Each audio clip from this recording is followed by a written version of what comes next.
सर्वांना नमो बुद्धाय व सविनय सप्रेम जय भीम। बुद्ध विहार समन्वय समितीच्या वतीने आपण राबवत असलेल्या वर्षावास व्याख्यानमालेदरम्यान आज 16व्या व्याख्यानासाठी आपण पुणे येथील वंदनीय भिक्खू सुमेध बोधी यांना अतिशय विनम्रपूर्वक व सन्मानपूर्वक या ठिकाणी आमंत्रित केलेलं आहे। बुद्ध विहार समन्वय समितीच्या विनंतीस मान देऊन या ठिकाणी वंदनीय भिक्खू सुमेध बोधी हे उपस्थित झालेले आहेत। समस्त उपासक उपासिका बंधू भगिनींच्या वतीने बुद्ध विहार समन्वय समितीच्या वतीने मी दोन्ही हात जोडून त्रिवार पंचांग प्रणाम करून वंदनीय भंतेंचं या व्याख्यानासाठी हार्दिक हार्दिक स्वागत करतो। आजच्या व्याख्यानासाठी आपल्यासोबत आदरणीय अशोक भाऊ उपस्थित झालेले आहे। बुद्ध विहार समन्वय समितीचे सन्माननीय मुख्य संस्थापक संयोजक आदरणीय अशोक भाऊ सरस्वती बोधी यांचं देखील अगदी मनापासून या ठिकाणी हार्दिक हार्दिक स्वागत करतो। या व्याख्यानासाठी जे उपासक उपासिका बंधू भगिनी आज वेळात वेळ काढून उपस्थित झालेले आहेत त्या उपासक उपासिका बंधू भगिनींचं देखील अगदी मनापासून हार्दिक हार्दिक स्वागत करतो। आज उपोषित आहे आपण वंदनीय भिक्खू सुमेध बोधी यांच्याकडून अष्टशील देखील ग्रहण करणार आहोत। त्या संबंधीची याचना आदरणीय अशोक भाऊ आपल्या सर्वांच्या वतीने भंतेज करतील आणि या व्याख्यानाच्या अगोदर आदरणीय अशोक भाऊ यांना मी सर्वांच्या वतीने नम्रपणे विनंती करतो की भाऊ आपण आमच्या सर्व उपासक उपासिका बंधू भगिनींच्या वतीने वंदनीय भिक्खू सुमेध बोधी यांना अष्टशील देण्यासाठी कृपया याचना करावी। आदरणीय अशोक भाऊ। सर्वांना जय भीम। भंतेंना पंचांग प्रणाम। महाकारुणिक तथागत सम्यक संबुद्ध बोधिसत्व परमपूज्य डॉक्टर बाबासाहेब आंबेडकर, कबीर महाराज, महात्मा ज्योतिबा फुले गाडगे बाबा यांच्या पावन स्मृतींना मी विनम्र अभिवादन करतो। पृथ्वीच्या पाठीवर जे बुद्धपुत्र भगवान बुद्धाच्या धम्माचा उपदेश करीत भ्रमण करीत असतील आणि अरहंत होण्याकरिता जे श्रम करत असतील, शील सदाचाराचं पालन करून अरहंत होण्यासाठी जे श्रम करत असतील त्या सर्व श्रमणांना उपस्थित सर्वांच्या वतीनं मी पहिल्यांदा क्षमायाचना करतो। भंते, आमचेकडून बुद्ध धम्म संघ या 3 रत्नांप्रती काही दोष घडला असेल तर आपण आम्हाला क्षमा करावी। या याचनेनंतर सर्व भिक्खू संघाला मी पंचांग प्रणाम करतो। आज ज्यांची देशना आपल्याला ऐकायची आहे, पूजनीय भंते सुमेध बोधी यांना पंचांग प्रणाम करतो। या व्याख्यानासाठी जे ज्येष्ठ आणि श्रेष्ठ उपासक जॉईन झालेले आहेत त्यांना मी वंदन करतो। माझ्या बरोबरीचे आणि माझ्यापेक्षा लहान जे असतील त्यांना मैत्रीपूर्ण जय भीम करतो। मित्रांनो, भंतेंची देशना आपण ऐकणार आहोत। तत्पूर्वी आपण अष्टशील ग्रहण करूया। तेव्हा सर्वांनी जिथे असाल तिथे जसे असाल तसे हात जोडावे। अरहं सम्मा संबुद्धो भगवा बुद्धं भगवन्तं अभिवादेमि। स्वाख्यातो भगवता धम्मो धम्मं नमस्सामि। सुपटिपन्नो भगवतो सावक संघो संघं नमामि। ओकास वन्दामि भन्ते द्वारत्वयेन मया कत्तं सब्बं अपराधं क्षमतु मे भन्ते। द्वितीयंपि ओकास वन्दामि भन्ते द्वारत्वयेन मया सब्बं अपराधं क्षमतु मे भन्ते तत्यंपि वोकास वन्दामि भन्ते द्वारत्वेन मय्या कृतं सब्बं अपराधं क्षमतु मे भन्ते वोकास अहं भन्ते तिसरणेन सद्दिं अट्ठंग समन्नागतं उपोसतशीलं धम्मं याचामि अनुग्रहं कत्वा शीलं देथ मे भन्ते द्वितीयंपि वोकास अहं भन्ते तिसरणेन सद्दिं अट्ठंग समन्नागतं उपोसतशीलं धम्मं याचामि अनुग्रहं कत्वा शीलं देथ मे भन्ते तत्यंपि वोकास अहं भन्ते तिसरणेन सद्दिं अट्ठंग समन्नागतं उपोसतशीलं धम्मं याचामि अनुग्रहं कत्वा शीलं देथ मे भन्ते।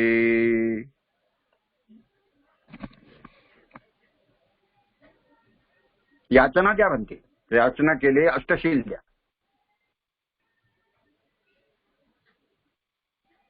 आवाज नाही येऊन राहिला.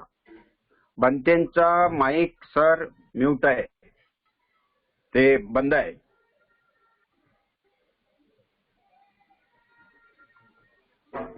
पठारे सर बनतेंचा माईक नीट करा.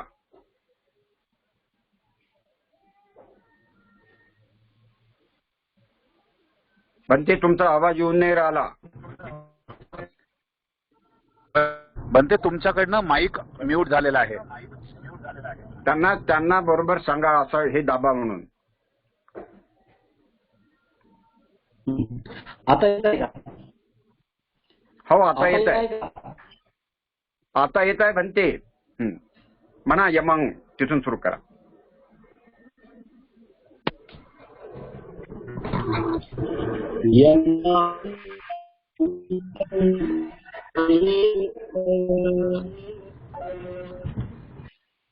आम भन्ते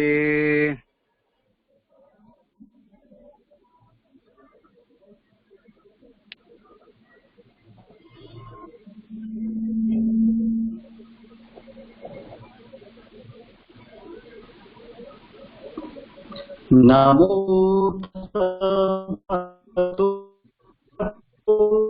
सम्मा सम्बुद्धस्स.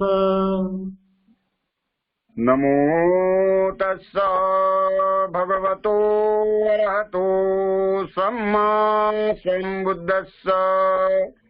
नमो तस्स भगवतो अरहतो सम्मा सम्बुद्धस्स. नमो तस्स भगवतो अरहतो सम्मा सम्बुद्धस्स. बुद्धं शरणं गच्छामि. बुद्धं शरणं गच्छामि. धम्मं शरणं गच्छामि. धम्मं शरणं गच्छामि. संघं शरणं गच्छामि. संघं शरणं गच्छामि. द्वितीयंपि बुद्धं शरणं गच्छामि. द्वितीयंपि बुद्धं शरणं गच्छामि. द्वितीयंपि धम्मं शरणं गच्छामि. द्वितीयंपि धम्मं शरणं गच्छामि. द्वितीयंपि संघं शरणं गच्छामि. द्वितीयंपि संघं शरणं गच्छामि. तथ्यंपि बुद्धं शरणं गच्छामि तथ्यंपि बुद्धं शरणं गच्छामि तथ्यंपि धम्मं शरणं गच्छामि तथ्यंपि धम्मं शरणं गच्छामि तथ्यंपि संघं शरणं गच्छामि तथ्यंपि संघं शरणं गच्छामि शरणागमनं सम्पूर्णम् आवन्ते पानातिपाता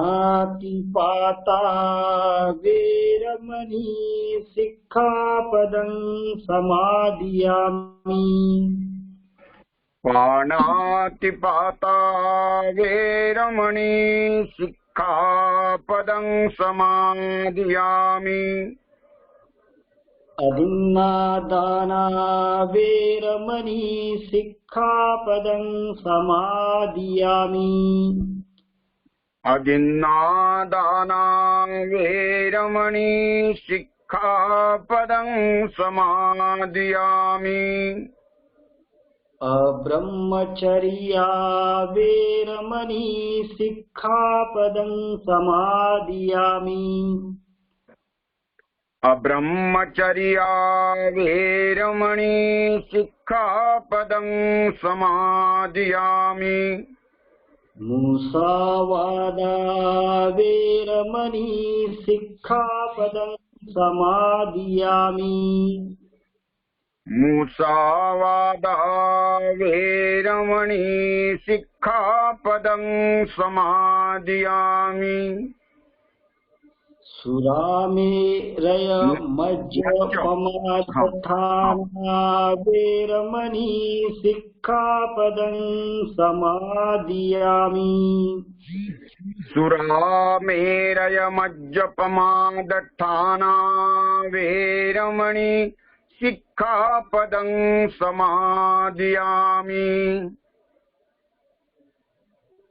विकाल भोजना वेरमणि सिक्खापदं समादियामि विकाल भोजना वेरमणि सिक्खापदं समादियामि न च गीत वादित विसुक दशनं माला गंध विलेपन धारण मंडन विभूषणठाना वेरमणि सिक्खापदं समादियामि न च गीत वादित विसुक दर्शन माला गंध विलेपन धारण मंडन विभूषण ठान वेरमणि सिक्खापदं समादियामि उच्चासना महासना वेरमणि सिक्खापदं समादियामि उच्चासयन महासयन वेरमणि सिक्खापदं समादियामि त्रिशरणेन सन्धियट्ठाङ्गोपोषतशीलं धम्मं साधुकं सुरक्षितं कत्वा अपमादेन सम्पादेथ आमवन्ते साधु साधु साधु नमो बुद्धाय नमो धम्माय नमो संघाय इमाय धम्मानुधम्म पटिपट्टिया बुद्धं पूजेमि इमाय धम्मानुधम्म पटिपट्टिया धम्मं पूजेमि इमाय धम्मानुधम्म पटिपट्टिया संघं पूजेमि।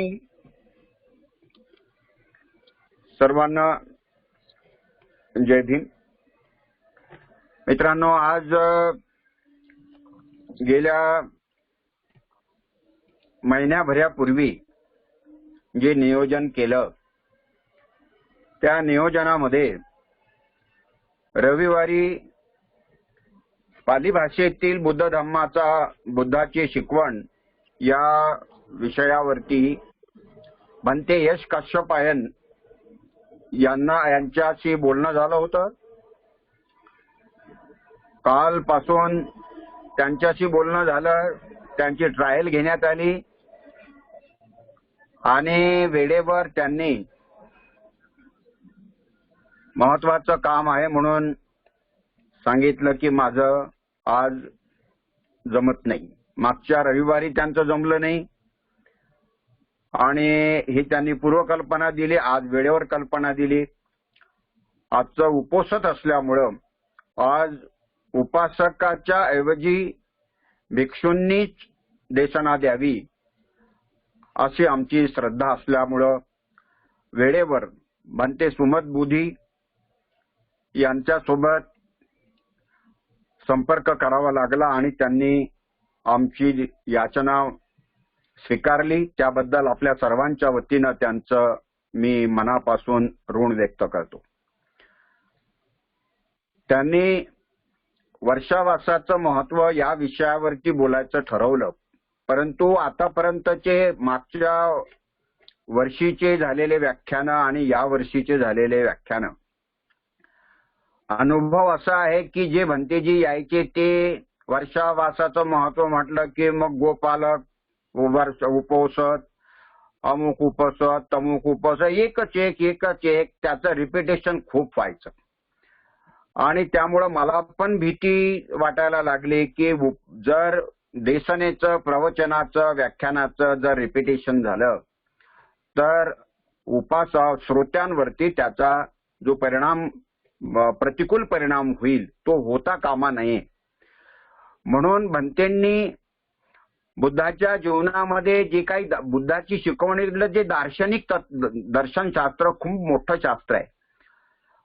भंतेंनी एकतर 5 बलावरती बोलावं किंवा दान पारामितीवरती बोलावं किंवा 10 पारामितीमधल्या कोणत्याही एका पारामितीवरती देशना द्यावी अशी मी त्यांची क्षमा मागून त्यांना याचना करेल.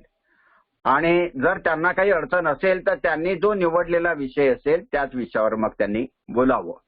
पण माझी विनंती राहील की आपण दान पारामिता या एका पारमितेवरती जरी आज 8:30 पर्यंत बोलायचं आहे आणि त्याच्या नंतर फार झालं तर 5-10 मिनिट वाढलं तर वाढलं, परंतु त्याच्यापेक्षा जास्त वाढवायचं नाही अशी सगळ्याच वक्त्यांना आम्ही तशी याचना केलेली आहे. आपणास देखील ती याचना आहे. कारण जे उपासक आहेत ते ज्येष्ठ नागरिक आहेत, अनेकांना आजार आहेत, त्यांच्या भोजनाचे टायमिंग ठरलेले आहेत, त्यांनाही अडचणीचं होऊ नये म्हणून 8:30 किंवा त्याच्यापेक्षा 10 मिनिट जास्त, तर तेवढ्या अवधीमध्ये आपण आपली देशना देऊन आम्हाला उपकृत करावं अशी सर्वांच्या वतीनं याचना करतो. पूजनीय भंते सुमेध बुधी, पुणे.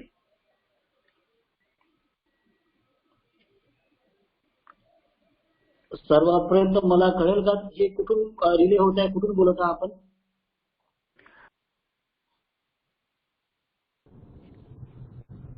हॅलो, हा बनते. आय कांट लिसन युअर आवाज. हॅलो हॅलो, हा हा, मला कळेल तुमचा आवाज येतो आहे बनते. हा, कुठून बोलत आहात, कुठून रिले होत आहे कार्यक्रम?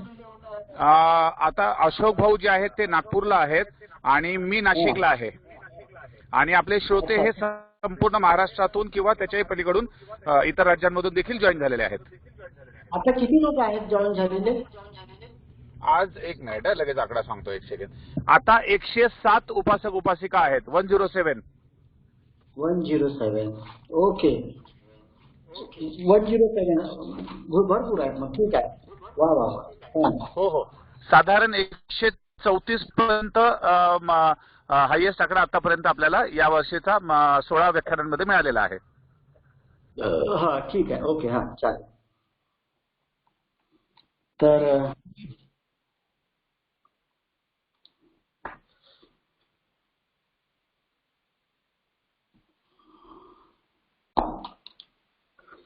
मी सुरू करतो मग. ओके बनते, ओके. ओके. नमो तस्स भगवतो अरहतो सम्मा संबुद्धस्स. नमो तस्स भगवतो अरहतो सम्मा संबुद्धस्स. नमो तस्स भगवतो अरहतो सम्मा संबुद्धस्स. महाकारुणिक, महातेजस्वी, महाबलशाली, सम्यक संबुद्ध तथागत भगवान गौतम बुद्ध, परमपूज्य विश्ववंदनीय भारतीय घटनेचे शिल्पकार, भारतरत्न, बोधिसत्व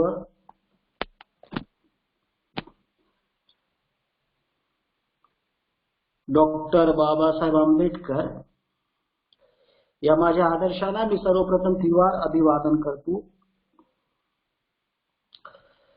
आणि संपूर्ण जगामध्ये काशाय वस्त्र धारण करून बाल ब्रह्मचारी जीवन जगून घरादाराचा त्याग करून आणि भिक्षाटन करून बौद्ध धम्माच्या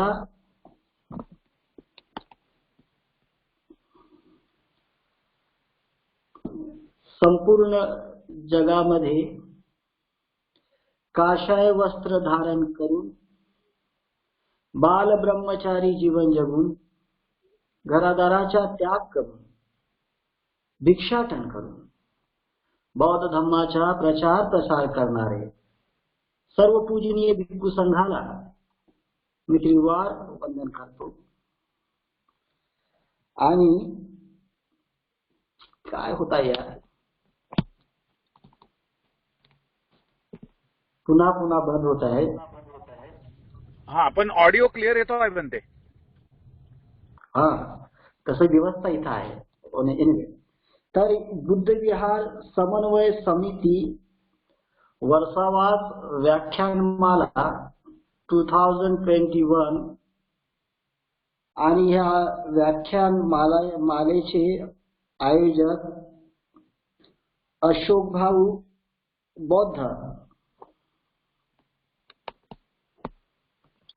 अशोक भाऊ बौद्ध आणि प्राध्यापक उमेश पठारे असे या वर्षावासाच्या काळामध्ये हा जो उपक्रम यांनी सुरू केलेला आहे तो आजच्या काळाची ही आवश्यकता आहे. कारण की हा जो करोना काळ पसरलेला आहे त्याच्यामुळे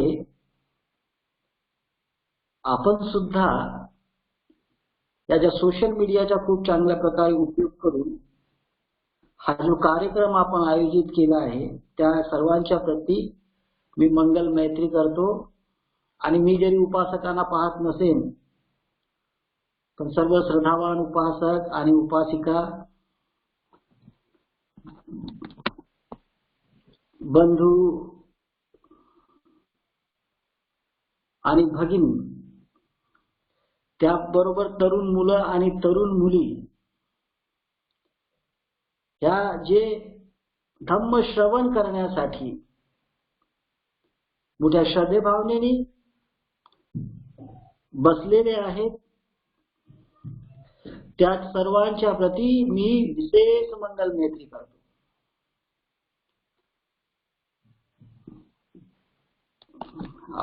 बंद होते पुन्हा पुन्हा. बनते ते तुमच्या मोबाईलचा जो लॉक टाइम आहे ना, स्क्रीन लॉक टाइम, त्याच्यामुळे तसं होत आहे. परंतु नो प्रॉब्लेम, तुम्ही कंटिन्यू केलं तरी चालेल. ते आवाज येतो आहे. आवाज नाही यायला नेटचा प्रॉब्लेम नाही ना. नाही, ते मोबाईलचा जो तुमचा स्क्रीन आउट टाइम आहे ना, त्याच्यामुळे तसं ते स्क्रीन लॉक होऊन जाते. चल एनिवे, तर आवाज तर येत आहे ना? हो, आवाज व्यवस्थित आहे, क्लिअर आहे. हा, तर मी प्रयत्न करतो पुन्हा पुन्हा. तर आता जो सर्वात प्रथम आपण ज्या विषयावरती बोलणार आहोत तो मोठा महत्वपूर्ण असा विषय आहे. आणि पुन्हा पुन्हा विषय एका गोष्टीला समजवण्यासाठी जरी वेगवेगळे प्रकारे आपण त्या विषयाला हाताळलो तर चुकीचा होत नाही. एवढाच आहे की तो विषय कानाच्या द्वारे हृदयामध्ये परिपूर्ण बसावा. अशोक भाऊ बोद्धेंनी बोलल्याप्रमाणे मी काही तोच विषय घेणार नाही, परंतु मी तुम्हाला सांगत आहो की ज्याप्रमाणे आम्ही हे जे विषय हाताळत असतो तर हा काही फक्त बौद्धिक स्तरावरती लोकांनी समजून घ्यावं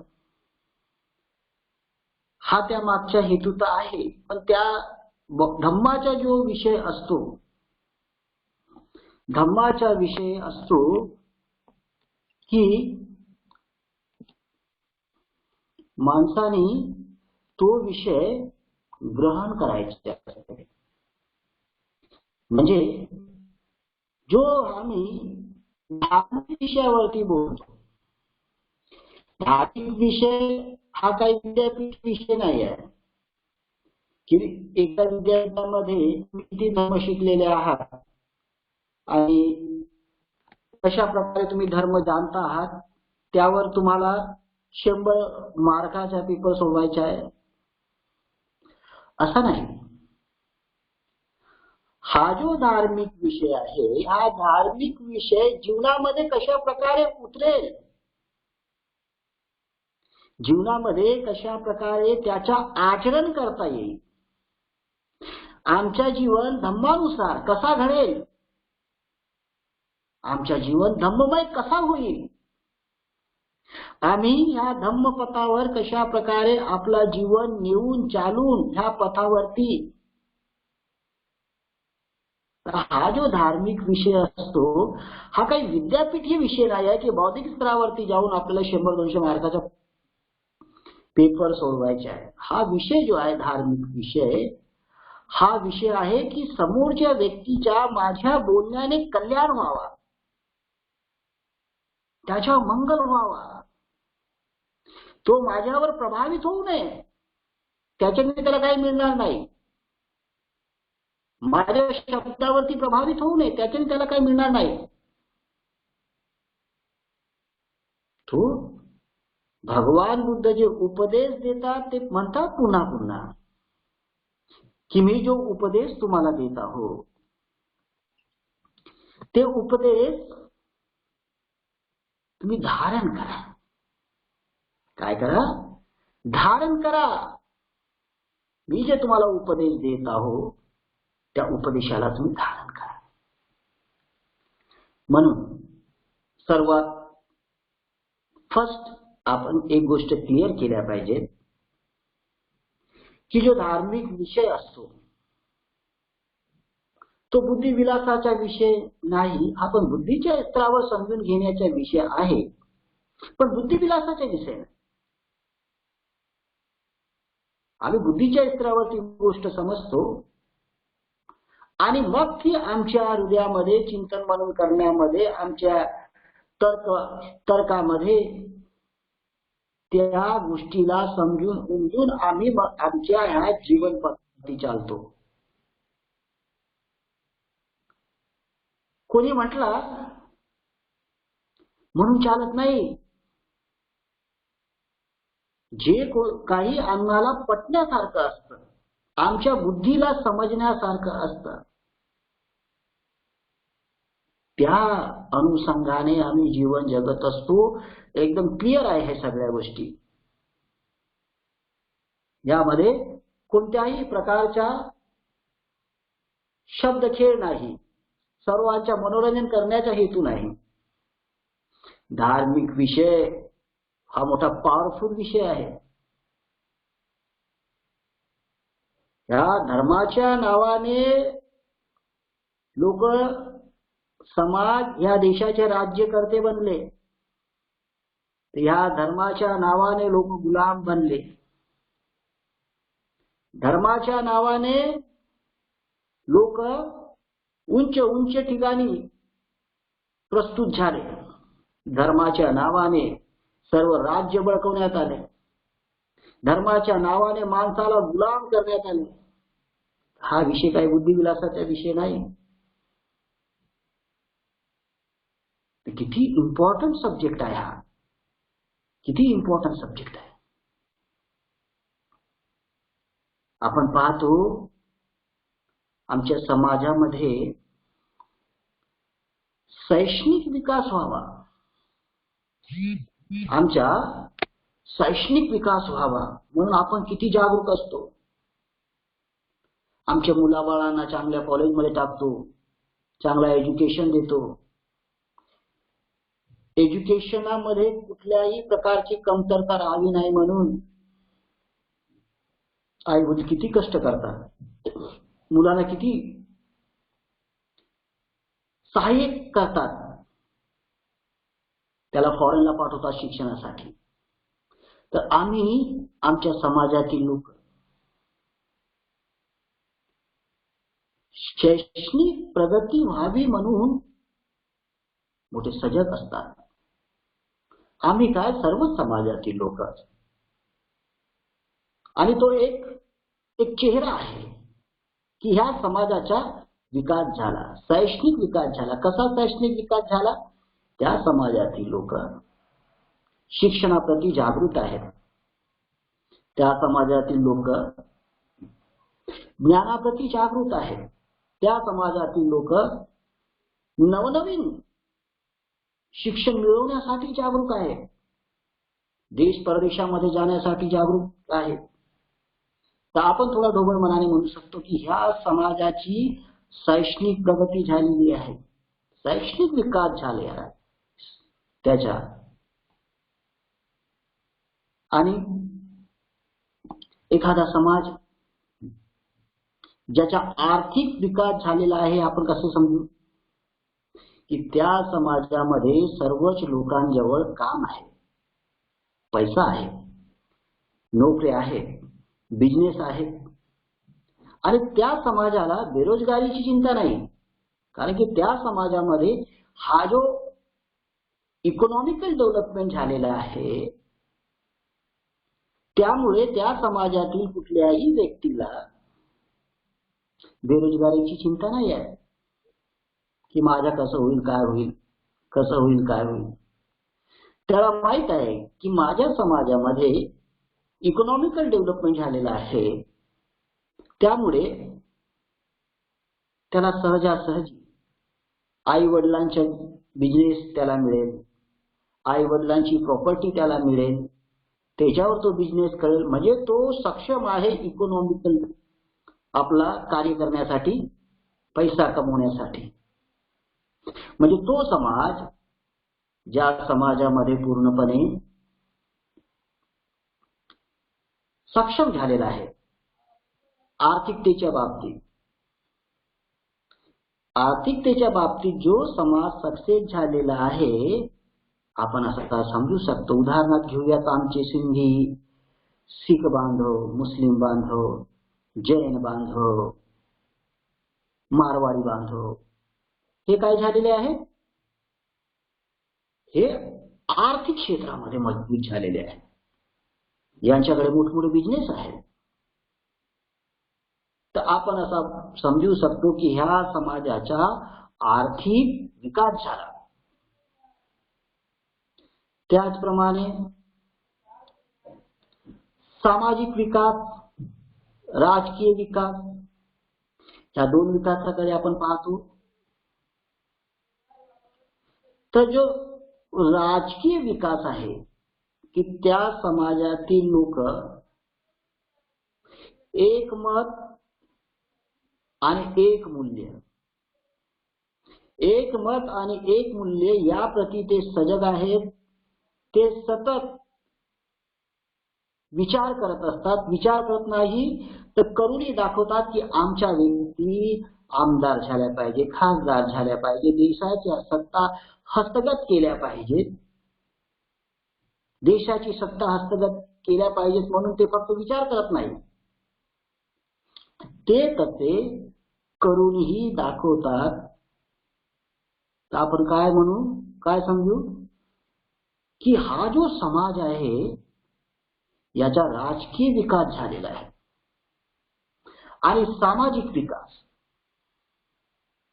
सामाजिक विकास ज्या समाजाचा पूर्णतया राजकीय विकास झाला, आर्थिक विकास झाला, शैक्षणिक विकास झाला, सामाजिक विकास की ज्या समाजामध्ये एकामेकांच्या प्रती मैत्रीभाव आहे, एकामेकाला सपोर्ट करण्याचा भाव आहे, एकामेकांना उंच उभा करण्याचा भाव आहे, एकामेकाच्या प्रती बंधुभाव आहे, एकामेकाला मदत करण्याचा भाव आहे.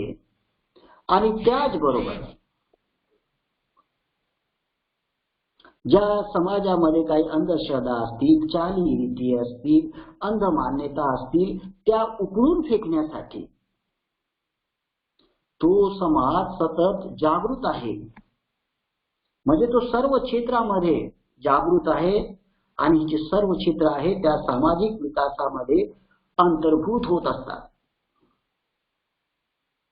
त्या सामाजिक सोशल डेव्हलपमेंट, सामाजिक विकासामध्ये अंतर्भूत होत असतात. आपण पाहलो की राजकीय विकास, शैक्षणिक विकास, आर्थिक विकास, सामाजिक विकास, परंतु ह्या विकासाचा मूळ जो पाया आहे, मूळ जो फाउंडेशन आहे तो आहे स्पिरिच्युअल डेव्हलपमेंट. तो काय आहे? स्पिरिच्युअल डेव्हलपमेंट म्हणजे धार्मिक विकास. धार्मिक विकास हा सर्व विकासाचा पाया आहे, फाउंडेशन आहे. म्हणून बाबासाहेब आंबेडकरांनी बौद्ध धम्म आम्हाला दिला, एवढी मोठी धम्म क्रांती केली. त्या काळामध्ये सर्व लोक त्यांच्या अपोजिटला होते, त्यांची सत्ता होती, त्यांचा पॉवर होता, त्यांची ताकद होती, तरी त्यांच्या अपोजिट जाऊन बाबासाहेबांना हे कळलं की जर समाजाला उभं करायचं असेल,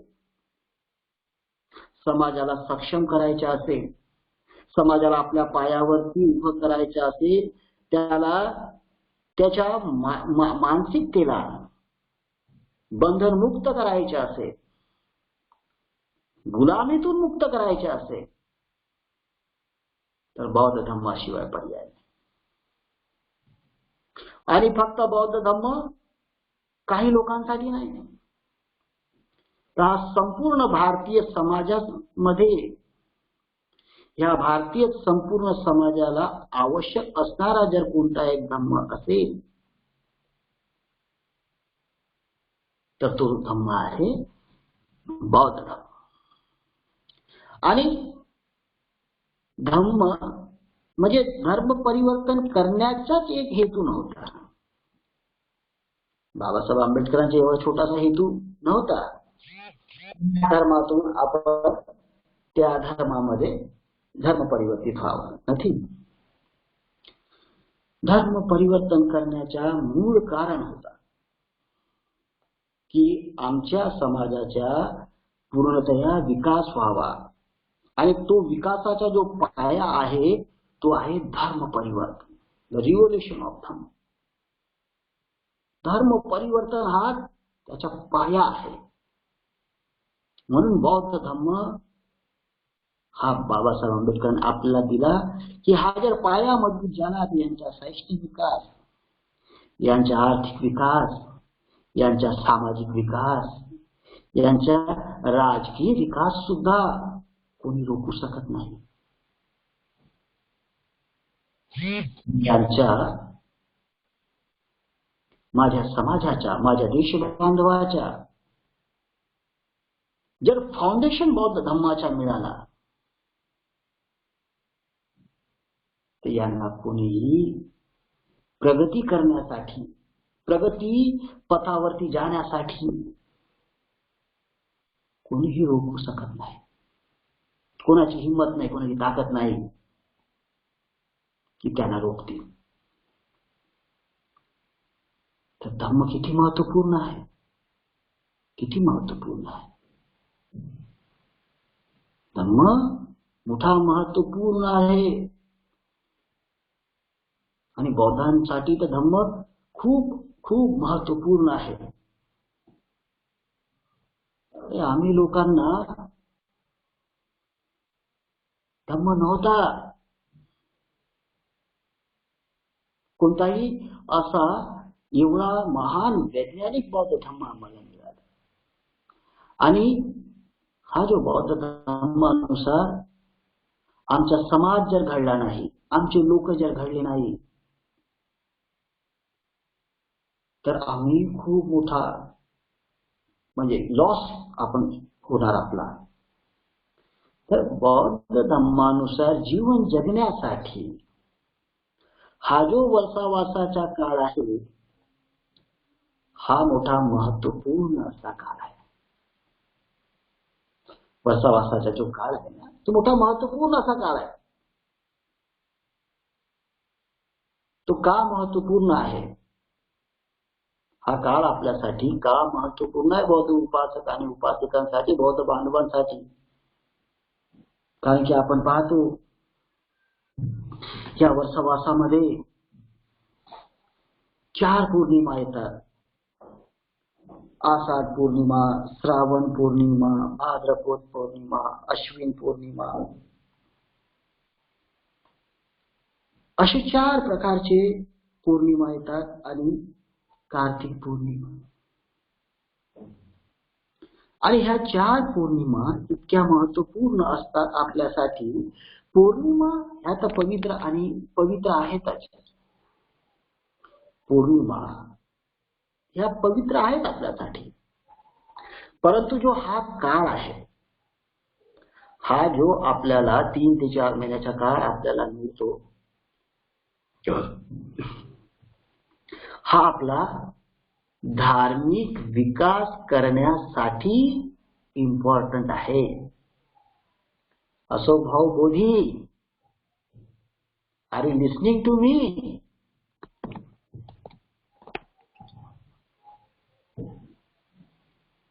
हा जो काळ आहे, हा आपला धार्मिक विकास करण्याचा काळ आहे. आणि जी वर्षावासाची जी परंपरा आहे, हा जो ट्रेडिशन आहे, हा जो कल्चर आहे, हा भगवान बुद्धाच्या काळापासून चालू आहे. याला 2500 वर्षाची मोठी महान आणि गरिमामय अशी परंपरा आहे. मोठी महान आणि गरिमामय अशी परंपरा. संपूर्ण बौद्ध राष्ट्रामध्ये जे आमचे काही बौद्ध बांधव भगिनी, आमच्या काही श्रद्धावान उपासक आणि उपासिका जर अशा वर्षावासाच्या काळामध्ये कधी अन्य बौद्ध राष्ट्रात जर गेले असाल तर तुम्हाला माहित असेल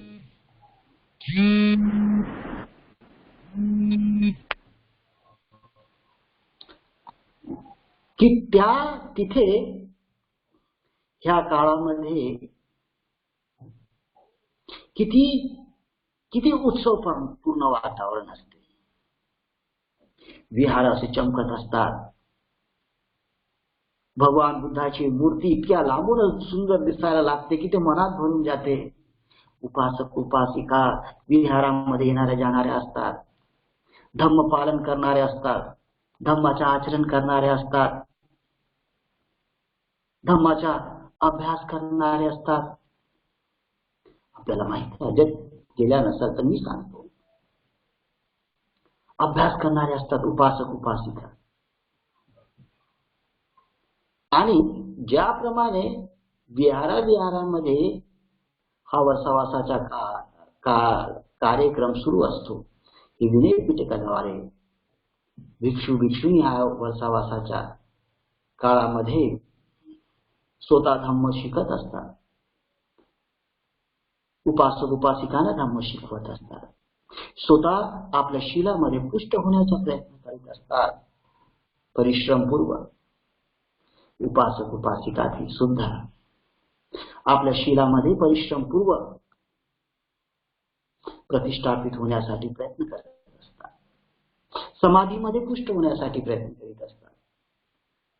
उपासक उपासिका सुद्धा समाधीमध्ये पुष्ट होण्यासाठी प्रयत्न करीत असतात. प्रज्ञेमध्ये पुष्ट होण्यासाठी, प्रज्ञेचा अभ्यास करण्यासाठी प्रयत्न करीत असतात उपासक उपासिका सुद्धा. तर हा जो वर्षावासाचा काळ आहे तो आमचा धार्मिक विकास करण्याचा काळ आहे. आणि तो कशा प्रकारे केला जातो, तो कशा प्रकारे केला जातो आपला धार्मिक विकास? सर्वप्रथम तो वर्षावासाचा जो काळ आहे, वर्षावास तर आपण विहारामध्ये करतोच, पण वर्षावास आपल्या घरी सुद्धा आपल्याला बौद्ध बांधवांना करणं अति आवश्यक आहे. आपल्या घरी वर्षावास करणं, वर्षावासाच्या येण्या अगोदरच आपला घर स्वच्छ करणं, भगवान बुद्धाची सुंदर मूर्ती आणणं, बाबासाहेबांचा सुंदर फोटो आणणं आणि एक चांगला सुंदर असा धम्मस्थळ बनवणं आणि त्या धम्मस्थळामध्ये भगवान बुद्धाची मूर्ती आणि रोज सकाळ संध्याकाळ आपण त्याच्या प्रती वंदना करणे, सकाळ संध्याकाळ वंदना करणे. मी अनेक लोकांना सांगत असतो,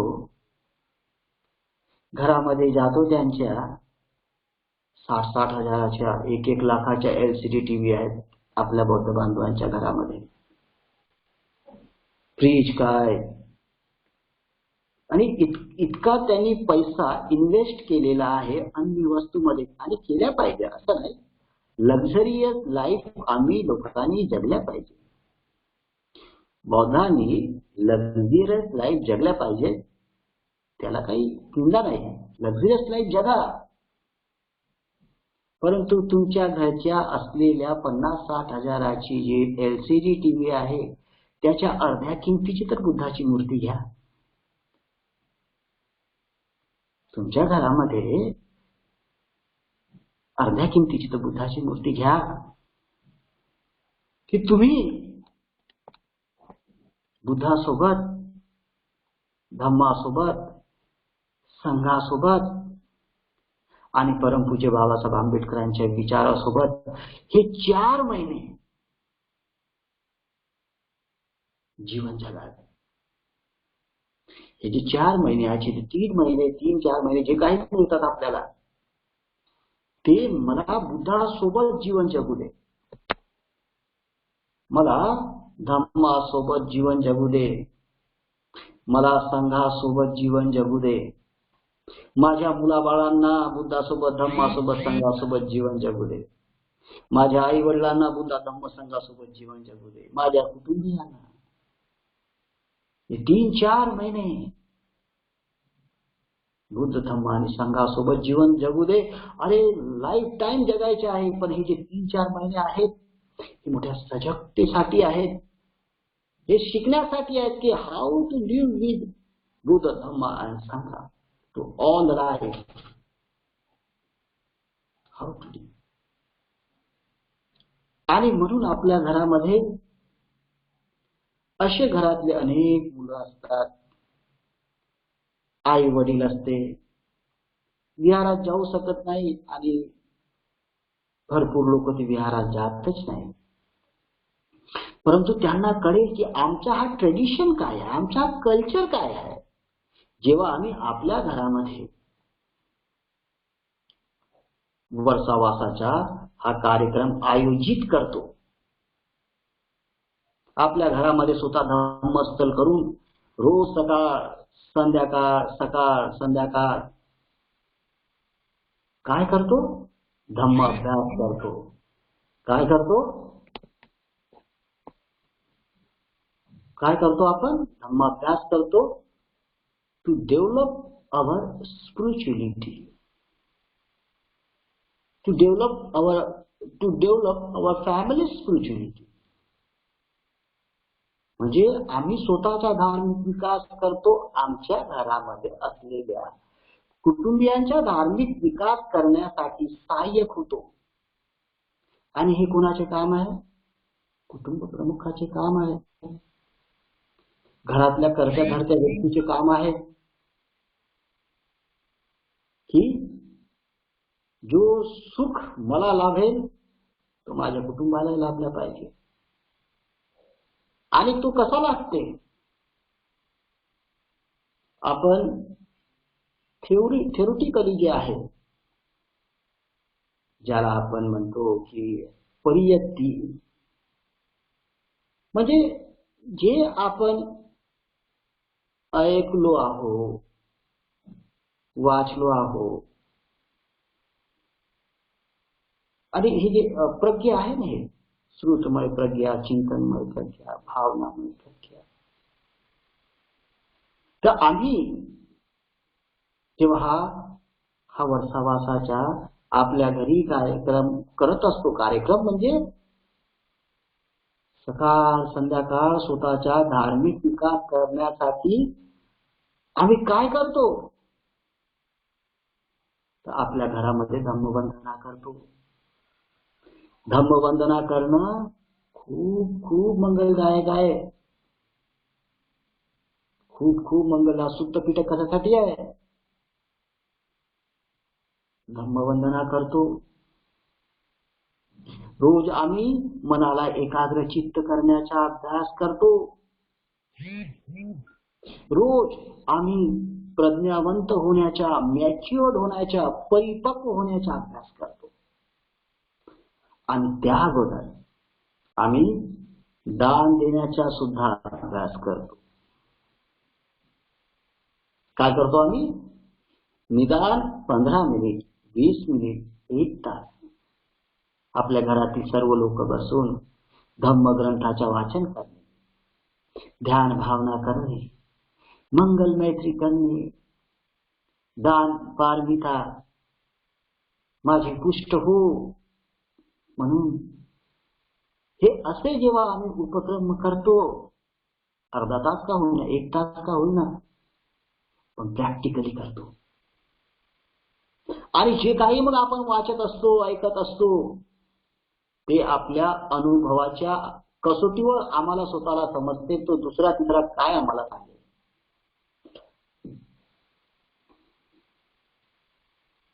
पण जेव्हा आम्ही प्रॅक्टिकली पट्टीपत्तिया म्हणजे प्रॅक्टिकली आम्ही धम्माचा अभ्यास करतो,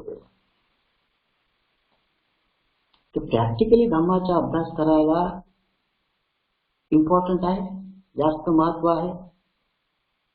आणि प्रॅक्टिकली अशा प्रकारे केली जाते. आणि मग त्याच्यानंतर की ह्या वर्षावासाच्या काळामध्ये माय नेक्स्ट स्टेप काय असेल? आता पहिली स्टेप तर आपण पंचशिलाचे पालन करणार आहे, ध्यान भावना करणार आहे, प्रज्ञाचा अभ्यास करणार आहे आणि दान सुद्धा देणार आहे. म्हणजे 4ही गोष्टी आलेल्या आहेत. ते प्रॅक्टिकली त्याने केलेलं आहे. तर हा जेवढा तो 1 महिना जरी केला त्याने, 1 महिना जरी तुम्ही हे घरी धार्मिक कृत्ये, धार्मिक अभ्यास केल्या, त्याचा खूप खूप खूप लाभ होतो. आपला स्वतःचा जो एक्सपिरियन्स आहे, स्वतःचा जो साक्षात्कार आहे आध्यात्मिक क्षेत्राचा, तो साक्षात्कार आपला स्वतःचा आहे. बुद्धाची जी बोधी आहे, बुद्धाची जी अवस्था आहे, त्यांची अवस्था आहे. आता कोणीतरी बोलले की भिक्षुणींना त्यांना आम्ही वंदन केल्या पाहिजे, जे श्रुतापत्ती फलासाठी प्रयत्न करीत आहे, सपदागामी मार्गाच्या फलासाठी प्रयत्न करत आहे, अनागामी मार्गाच्या फलासाठी प्रयत्न करीत आहे, अरहंत मार्गाच्या फलासाठी प्रयत्न करीत आहे. आम्ही त्यांना वंदन केल्या पाहिजे. नक्कीच आम्ही सुद्धा तेच करत आहोत. तुम्ही दुसरं काय करत आहात? तुम्ही सुद्धा तर तेच करत आहात की नाही? जर आम्ही हे करण्यासाठी संपूर्ण आयुष्य भिक्षू जीवन जगून, भिक्षूच्या लाईफ जगून जर आम्ही हे करीत आहोत, तुम्ही सुद्धा तेच करीत आहात.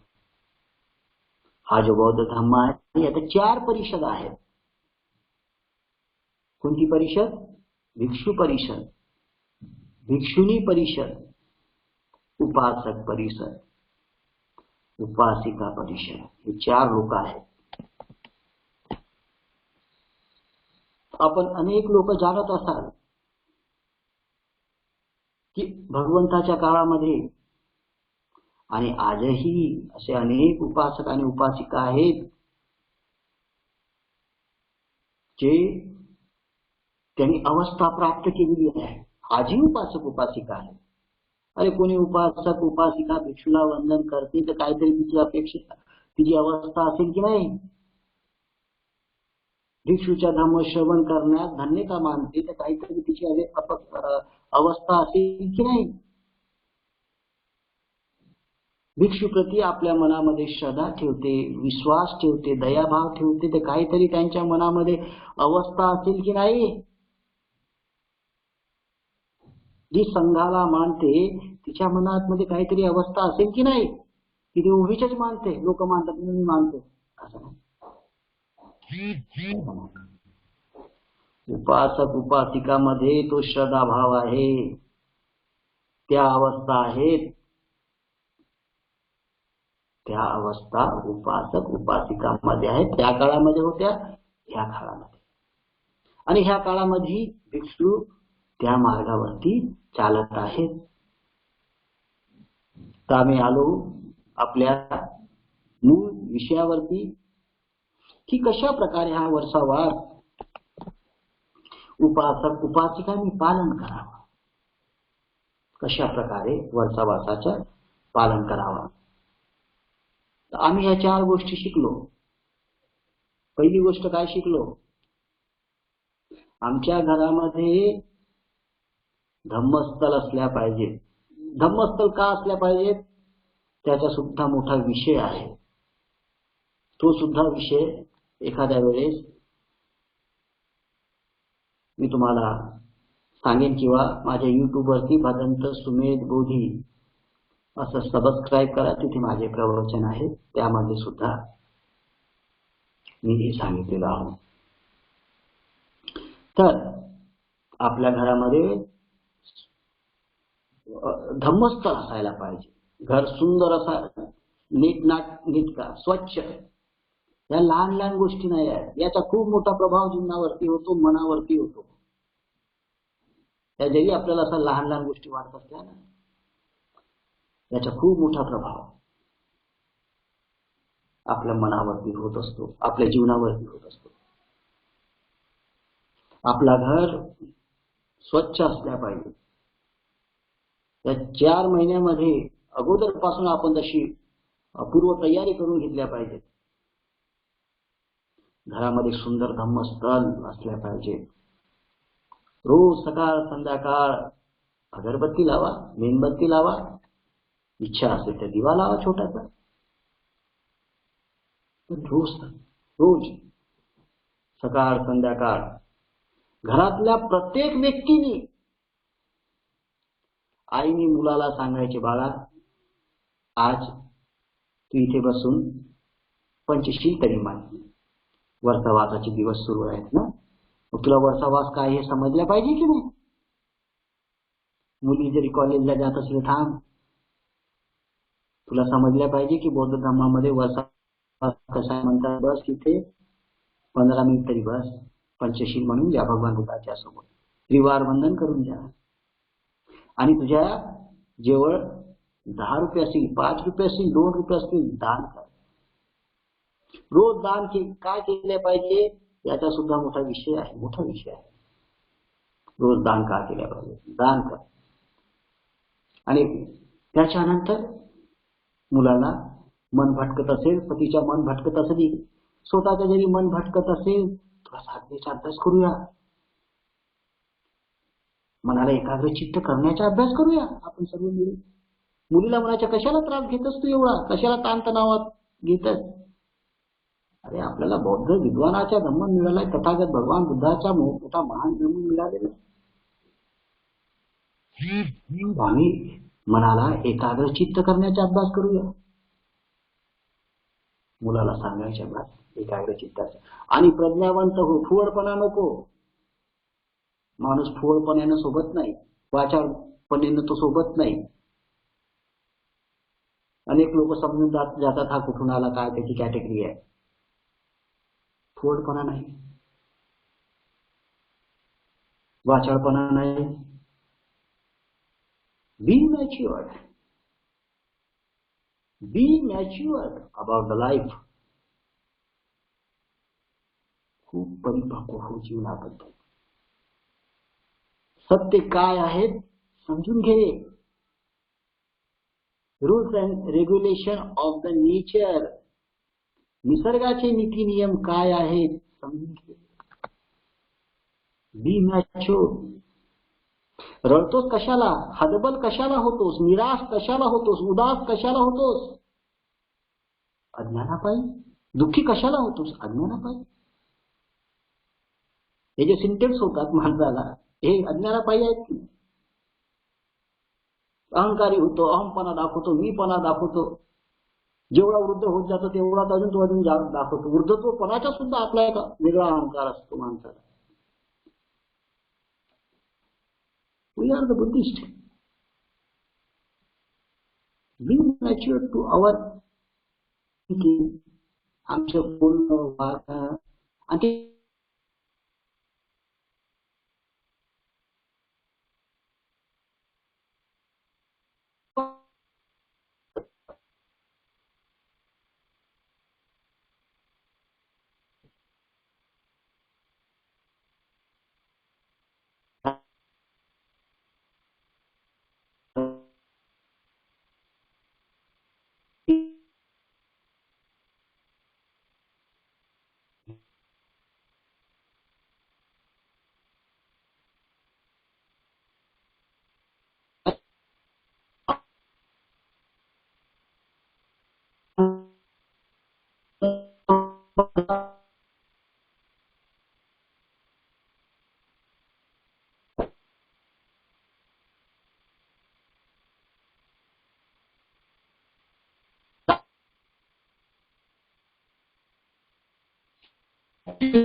आवाज अचानकपणे बंद झालेला आहे. भंतेंकडे नेटवर्क कनेक्शन झालेलं असावं. जरा प्लीज थोडं होल्ड करा. मे बी भंतेंचा तिकडनं इंटरनेट कनेक्शन क्लिअर होईल आणि आवाज येईल लगेच.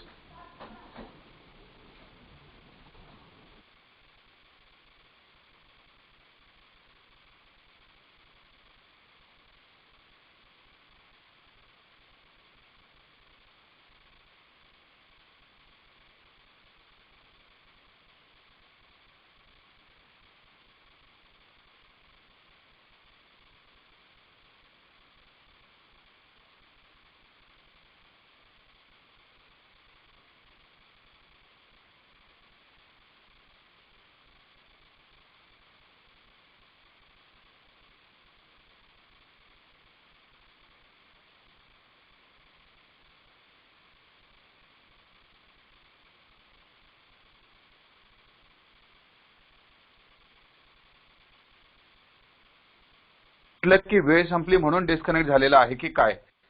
ठीक आहे, बनते पुन्हा लगेच जॉईन होत आहेत.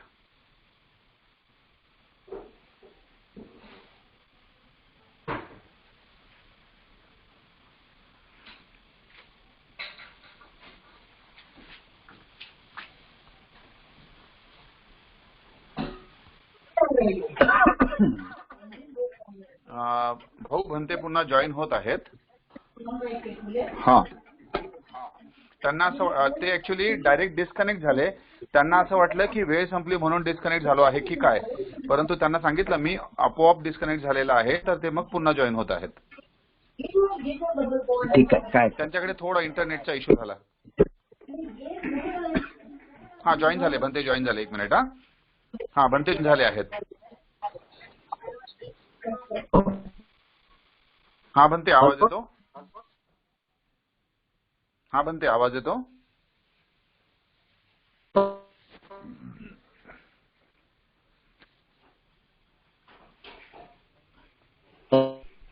भंते माझा आवाज येतो तुम्हाला?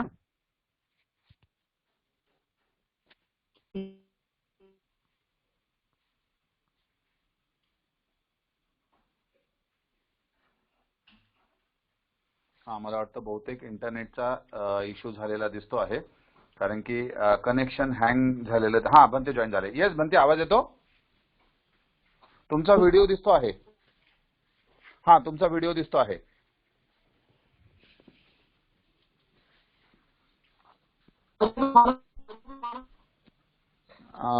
भंते तुमचा व्हिडिओ दिसतो आहे, परंतु आवाज येत नाहीये. इंटरनेट इश्यू तुमच्याकडनं झालेला दिसतो आहे. इकडे बाकी क्लिअर आहे.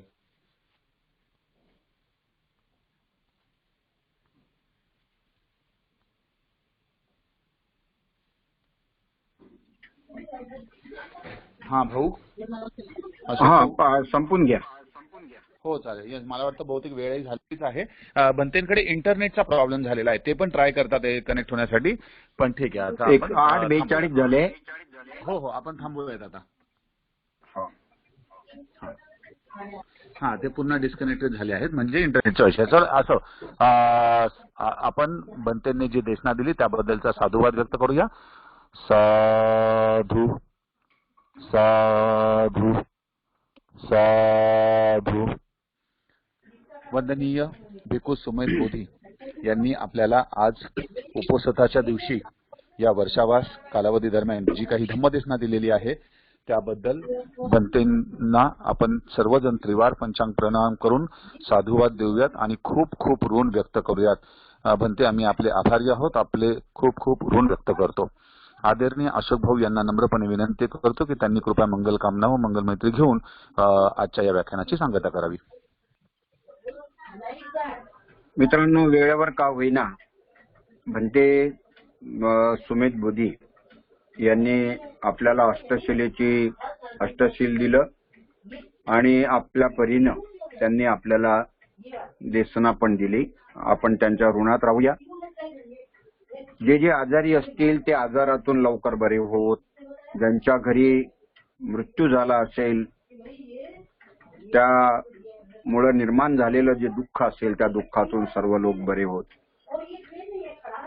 सर्व प्राणी मात्र सुखी होत,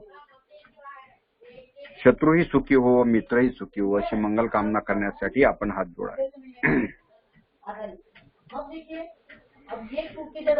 सबका मंगल हो, सबका मंगल हो, तेरा मंगल मेरा मंगल, सबका मंगल हो, सबका मंगल हो। दृश्य और अदृश्य सभी जीवों का मंगल हो रे। जल के तल के और गगन के प्राणी सुखिया हो, सबका मंगल हो। दस दिशाओं के सब प्राणी मंगल लाभी हो रे। निर्भय हो निर्भय बने सब, सभी निरामय हो, सबका मंगल हो। फिर से जागे धम्म जगत में, फिर से होवे जन कल्याण। जागे जागे धम्म जगत में, होवे जन कल्याण, होवे जन कल्याण।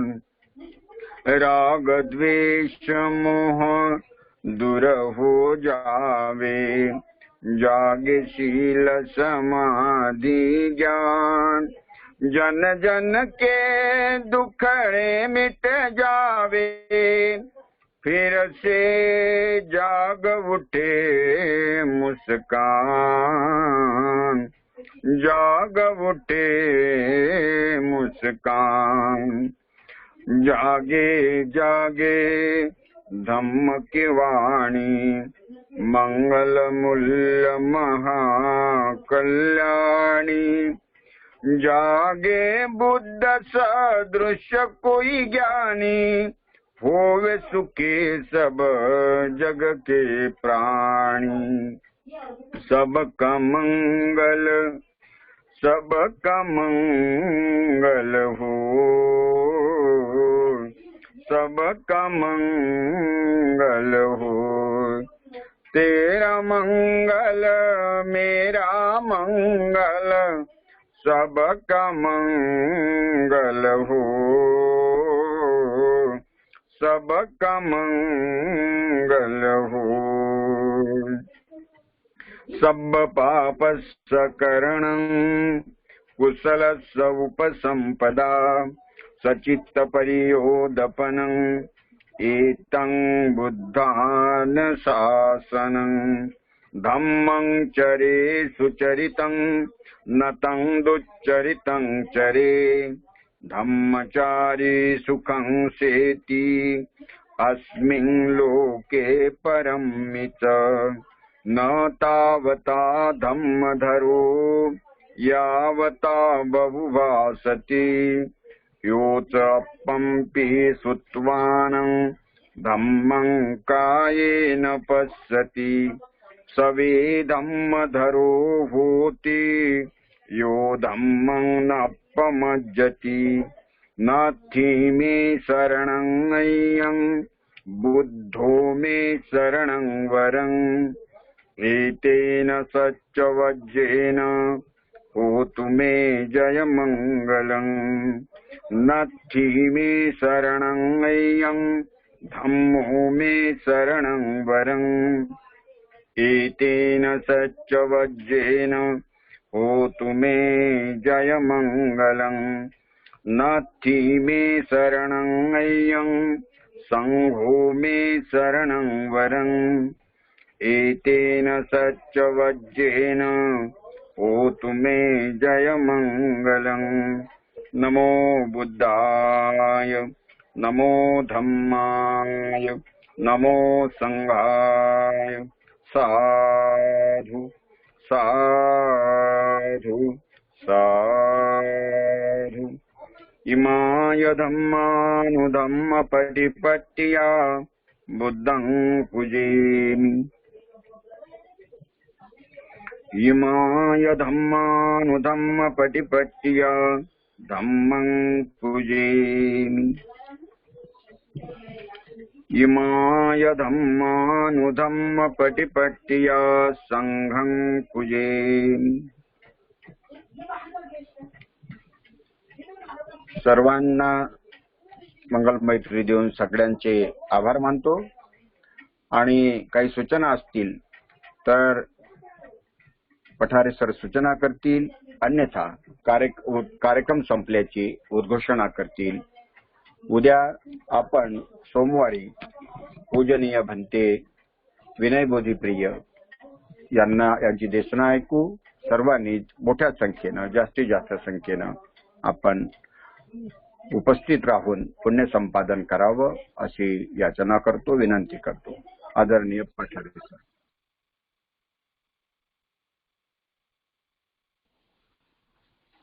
धन्यवाद भाऊ।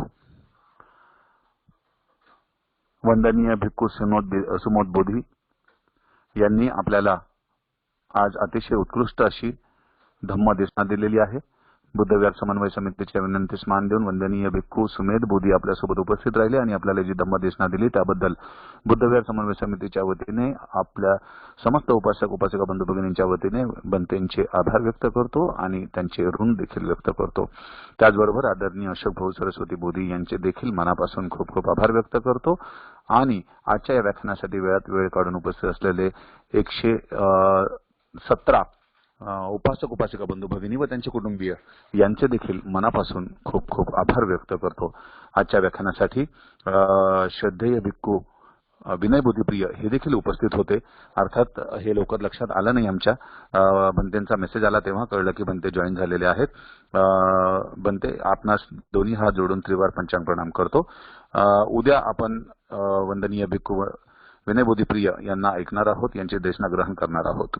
उद्या 7:30 वाजता न चुकता आपण सर्वांनी मोठ्या संख्येने व्याख्यानासाठी जॉईन व्हावं असं नम्रपणे आवाहन करतो, विनंती करतो. आदरणीय अशोक भाऊ यांनी जी सूचना केलेली आहे त्याचा आपण सन्मान करूया, आदर करूया आणि त्याचं पालन देखील करूया. आजचं व्याख्यान या ठिकाणी संपलं असं जाहीर करतो. सर्वांना पुनश्च नमो बुद्धाय व सविनय सप्रेम जय भीम सादर करतो. थांबतो. धन्यवाद. Good night.